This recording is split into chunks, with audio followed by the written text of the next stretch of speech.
अस्सलाम वालेकुम दोस्तों। आज की वीडियो है तुर्की की बनी हुई springer airgun Hatsan strike rage 1100 पे। काफ़ी अच्छी एयरगन है। .22 में पाकिस्तान में अवेलेबल है और सिंथेटिक स्टॉक में। दो कलर इसमें आते हैं, एक ब्लैक कलर और एक कैमो कलर। स्टॉक की बनावट बेहतरीन है। पिस्टल ग्रिप दी गई है। पिस्टल ग्रिप का फ़ायदा ये है कि किसी भी टारगेट पे एम करने या कैरी करने में काफ़ी आसानी होती है। इसके अलावा पिस्टल ग्रिप के सीधा ऊपर सेफ्टी लॉक का ऑप्शन दिया गया है। सेफ्टी लॉक ऑटोमेटिक है। जो ही इसे लोड करेंगे फ़ौरन ऑटो सेफ्टी लॉक लग जाएगा, और जब तक लॉक आगे नहीं करेंगे, लॉक ऑफ नहीं करेंगे, गन नहीं चलेगी। ये एक बेहतरीन ऑप्शन है। इसके अलावा स्कोप लगाने के लिए 11 mm की डबटेल रेल दी गई है। इसके ऊपर दो सुराख भी दिए गए हैं जिसमें स्कोप माउंट स्टॉपर नट लग सकता है। उसके अलावा स्कोप माउंट स्टॉपर भी अलग से ऊपर लगा हुआ है। इसका फ़ायदा ये है कि जब भी स्कोप इस पे लगाएंगे तो स्कोप का माउंट इस स्टॉपर के साथ टच करके उसके पेज टाइट कर दिए जाएं तो स्कोप हिलती नहीं है, ज़ीरो आउट नहीं होती। ट्रिगर और ट्रिगर गार्ड दोनों प्लास्टिक के हैं। ट्रिगर इसका 1 स्टेज है और एडजस्टेबल नहीं है, थोड़ा हार्ड है। दोनों साइड्स कार्बन फाइबर की बनी हुई हैं। ये रेयर साइड है, ये एडजस्टेबल है। इससे अप डाउन और लेफ़्ट राइट एडजस्ट कर सकते हैं। और इसके ऊपर दो ग्रीन डॉट बने हुए हैं। और ये फ्रंट साइड है, ये फिक्स है, एडजस्टेबल नहीं है। इसके ऊपर एक रेड डॉट बना हुआ है। इसका बैरल स्टॉपर मेटल का बना हुआ है।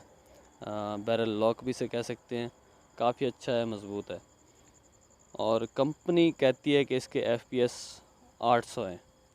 800 FPS कंपनी कहती है .22 कैलिबर में, लेकिन इसके FPS चेक किए हैं हमने, 750 FPS देती है शुरू में, और थोड़ा यूज़ करने के बाद 690 से 700 FPS पे ये स्टे करती है।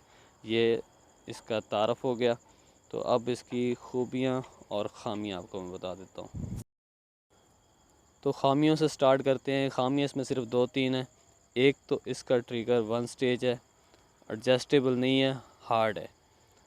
दूसरे नंबर पे रिकॉइल काफ़ी ज़्यादा है, लेकिन रिकॉइल का प्रॉब्लम चलने के साथ साथ सॉल्व हो जाता है।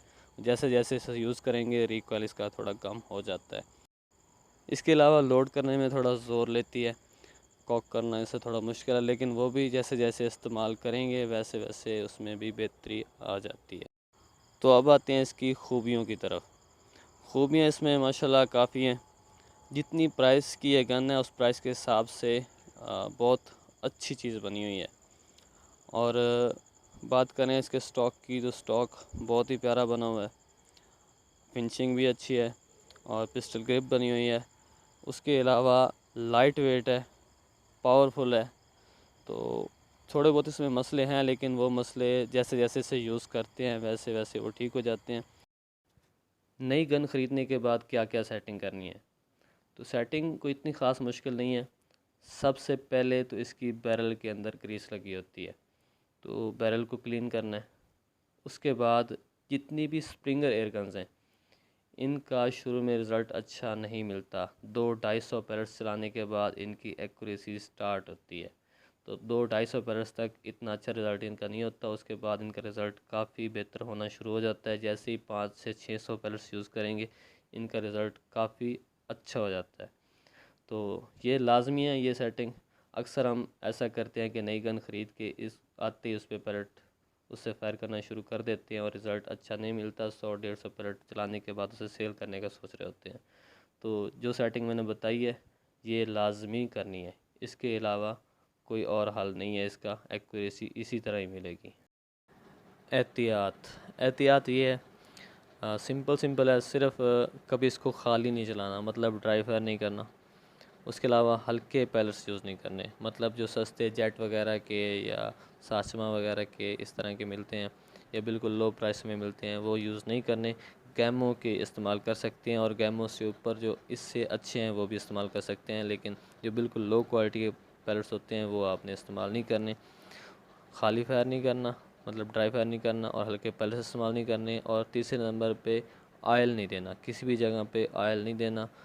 और उसके बाद बिला वजह इसको खोलना नहीं है, मतलब सेफ्टी लॉक ख़त्म करने के हवाले से या किसी भी इसको चेक करने के हवाले से इसको बिला वजह खोलना नहीं है, क्योंकि खोलने के बाद दोबारा जब आप नट इसके टाइट करेंगे वो बार बार ढीले होते रहेंगे। 10-15 पैलेट्स के बाद वो ढीले हो जाते हैं, तो फिर उनका मसला आता है और एक्यूरेसी का प्रॉब्लम आता है घर में। ठीक है, तो बिला वजह इसको खोलना नहीं है। और अगर खोल लेते हैं तो फिर पेचों को लॉक टाइट सॉल्यूशन लगा के टाइट करना है, ताकि दोबारा वो खुद ब खुद खुले नहीं, क्योंकि उनका यही हाल है। इस एयरगन से कितनी रेंज तक शिकार कर सकते हैं? तो शिकार 30 यार्ड तक आराम से कर सकते हैं। इससे ज़्यादा रेंज बढ़ भी सकती है अगर अच्छे पैलेट्स इस्तेमाल करें तो। ठीक है, और अच्छे पैलेट्स ही यूज़ करें इस गन पे, तभी ये इसका रिज़ल्ट ठीक मिलेगा। इसके बाद बात करते हैं कौन से पैलेट्स इस गन पे अच्छा रिज़ल्ट देते हैं। तो गैमो मैच टेब्लो और गैमो प्रो मैग्नम कंपटीशन, इनका रिज़ल्ट अच्छा है। 600 से लेकर 650 तक एक टीन मिल रहा है और 250 पैलेट्स होते हैं एक टीन में। इसके बाद अच्छे pellets H&N field target trophy 14.66 grain और GSB 15.99 ग्रेन, ये भी बहुत अच्छा रिज़ल्ट देते हैं। एक टीन में 500 पैलेट्स होती हैं और एक टीन की प्राइस तकरीबन 2500 चल रही है। स्कोप कौन सी इस गन के लिए बेस्ट है? तो स्कोप फिक्स जोन में 4x32 या 3-9-40 अच्छी कंपनी की हो और सिंगल पीस माउंट के साथ लगाई जाए, और कम से कम स्कोप लगाने से पहले 1000 पैलेट्स आपने इस गन पे चला लिए हों। ठीक है, 1000 पैलेट्स इस्तेमाल करने के बाद इस पे स्कोप लगाएं तो ही स्कोप अच्छा रिज़ल्ट देगी, और सिंगल पीस माउंट के साथ अच्छी कंपनी की स्कोप हो। कोशिश करें कि कम से कम मैग्नीफिकेशन वाली हो। कम मैग्नीफिकेशन वाली से मुराद 4x32 या 3-9-40। इससे बड़ी स्कोप स्प्रिंगर पे अच्छा रिज़ल्ट नहीं देती। इस गन में एक्यूरेसी का मसला क्यों आता है और वजह क्या है? तो कोई इतना बड़ा मसला नहीं है। अक्सर दोस्त इस मसले से परेशान हैं, ये गन ख़रीद लेते हैं और ये अच्छा रिज़ल्ट नहीं देती, एक्यूरेसी का मसला इसमें बहुत ज़्यादा आ रहा है। तो वजह इतनी ख़ास नहीं है। एक तो इसकी बैरल के अंदर ग्रीस लगी होती है जो वो साफ़ नहीं करते, मैंने वो पहले बता दिया। ठीक है, उसके बाद इससे ड्राई फायर करते हैं तो उसकी वजह से इसकी पिस्टन सील डैमेज हो जाती है। या फिर ये करते हैं कि किसी भी बुज़ुर्ग शिकारी के कहने पर इसको ऑयल दे देते हैं, तो इसके अंदर प्लास्टिक की पिस्टन सील है। जिन गन्स के अंदर पिस्टन सील प्लास्टिक की इस्तेमाल की जाती है उनको ऑयल नहीं देना चाहिए, उनको ऑयलिंग नहीं करनी चाहिए। उससे ये होता है कि उनकी एक्यूरेसी ख़राब होती है। और बिला वजह जब इनके स्टॉक के नट खोलते हैं सेफ्टी लॉक ख़त्म करने के चक्कर में या इसका मैकेनिज़्म चेक करने की सूरत में, तो फिर ये नट खुद ब खुद ढीले होते रहते हैं और उस वजह से स्टॉक में से गन हिलती रहती है, तो भी अच्छा रिज़ल्ट नहीं मिलता। तो नट को फिक्स करने का तरीकाकार ये है कि इसका लॉक टाइट सॉल्यूशन मिलता है।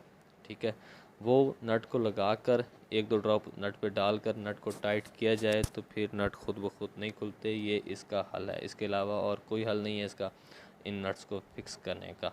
ठीक है, तो हमेशा ये प्रॉब्लम तभी आता है जब गन खाली चलाई जाए, ड्राई फायर किया जाए, या हल्के पैलेट्स इस्तेमाल किए जाएं, या गन को ऑयल दिया जाए, या बिला वजह इसको खोला जाए, या किसी भी वजह की सूरत में खोलने के बाद नट के ऊपर लॉक टाइट सॉल्यूशन लगा के टाइट ना किया जाए। ठीक है, और हल्के पैलेट्स यूज़ करने पे ये मसला काफ़ी दोस्तों को आ रहा है। उसके बाद स्कोप का जो माउंट है ना, वो स्कोप के साथ जो माउंट, जिस तरह इस गन के ऊपर 2 माउंट लगे हुए आप देख रहे हैं, तो ये स्कोप के साथ आते हैं और ये बिल्कुल लो क्वालिटी के होते हैं, तो इनकी वजह से भी ज़ीरो आउट बार बार होती है। तो इसके लिए सिंगल पीस माउंट मस्ट है, क्योंकि इसका रिकॉइल काफ़ी ज़्यादा है। तो ये थे इसके मसले मसाइल, और ये जितनी भी बातें मैंने आपसे की ये सारा मेरा पर्सनल एक्सपीरियंस है, क्योंकि हडसन की स्प्रिंगर एयरगन्स मैंने काफ़ी ज़्यादा इसके मॉडल इस्तेमाल किए हैं, तो इनके मुतल्लिक़ खूबियाँ ख़ामियाँ मुझे सब अच्छी तरह से पता है। तो काफ़ी दोस्तों को इसके मुतल्लिक़ मसले आ रहे थे, तो मैंने सोचा एक डिटेल से इसके ऊपर वीडियो बना दूं, ताकि सब के प्रॉब्लम्स जो आ रहे हैं इन्हें एक्यूरेसी के या इस तरह के वो हल हो जाएं। तो उम्मीद है ये वीडियो देखने के बाद आपके ये सारे मसले हल हो जाएंगे। वीडियो अच्छी लगी है तो लाइक कर दें, और जिन दोस्तों ने अभी तक मेरे चैनल को सब्सक्राइब नहीं किया वो प्लीज़ सब्सक्राइब कर दें, और बेल आइकन को भी प्रेस करें, ताकि जो भी मैं नई वीडियो अपलोड करूं उसका नोटिफिकेशन आप दोस्तों को मिल जाए। इसके साथ ही हमें दीजिए अगली वीडियो तक इजाज़त। मिलते हैं नेक्स्ट वीडियो में। अल्लाह हाफ़िज़। पाकिस्तान जिंदाबाद।